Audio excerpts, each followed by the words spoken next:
জুলাই সনদ বাস্তবায়ন, সুশাসন ও ন্যায় বিচার নিশ্চিত ও ক্ষমতার ভারসাম্য নিশ্চিত করা, নারীর ক্ষমতায়ন এবং সংসদকে শক্তিশালী করতে গণভোটে হ্যাঁ ভোট দেওয়ার আহ্বান জানিয়েছেন তথ্য সম্প্রচার উপদেষ্টা সৈয়দা রেজওয়ানা হাসান। তিনি আজ সাভারের রেডিও কলোনি মডেল স্কুলে গণভোটের প্রচার ও ভোটার উদ্বুদ্ধকরণের উদ্দেশ্যে ভোটের রিকশা উদ্বোধনী অনুষ্ঠানে এ কথা বলেন। উপদেষ্টা বলেন, নির্বাচন এমনভাবে নিজেদের নেতৃত্ব নির্বাচন করবেন যাতে পরবর্তীতে এর জন্য খেসারত দিতে না হয়।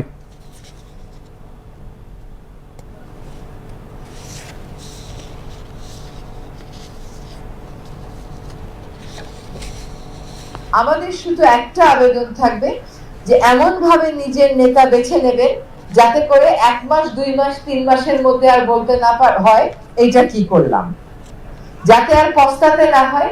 আমরা যদি বলি আমাদের নেতারা ভালো না, তাহলে আমাদের কিন্তু মানতে হবে আমরাও ঠিকভাবে নেতা নির্বাচন করতে পারি নাই।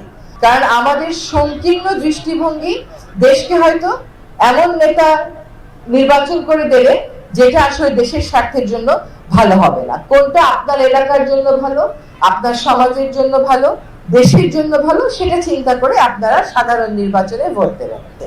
গণভোটের 4টা বড় প্রশ্নের একটা উত্তর হ্যাঁ বা না।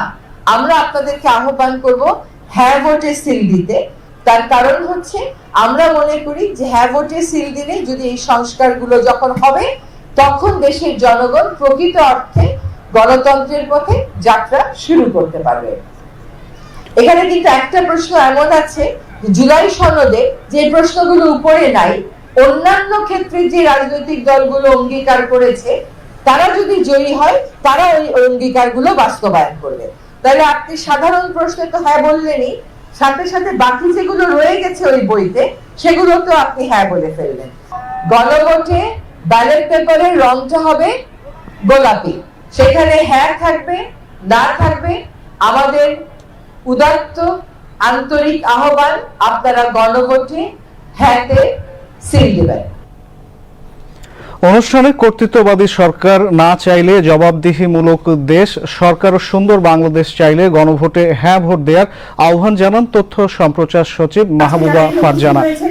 তাদের মাধ্যমে একটা বার্তা পৌঁছাতে চাই, আমাদের সামনের দিনগুলো যদি জবাবদিহিমূলক হতে হয়, সামনের দিনগুলো যদি কর্তৃত্ববাদী শাসন ব্যবস্থার অধীনে না কাটাতে হয়, সামনের দিনগুলো যদি আমাদের সুন্দর একটা আগামী আমরা যদি উপহার দিতে পারি জাতিকে, তাহলে আমাদের আজকের এই অনুষ্ঠান থেকে এবং পরবর্তী সময়ে আমাদের সিদ্ধান্ত নিতে হবে এবং 12 তারিখ আমাদের গণভোটের মাধ্যমে আমাদেরকে রায় দিতে হবে আমরা আসলে একটি সুশাসন চাই কিনা। এ সময় গণযোগাযোগ অধিদপ্তরের মহাপরিচালক আব্দুল জলিল, বেতারের মহাপরিচালক ASM জাহিদ বক্তব্য রাখেন। গণভোট ও জাতীয় সংসদ নির্বাচনকে সামনে রেখে দেশব্যাপী প্রচারে নামছে ভোটের রিকশা।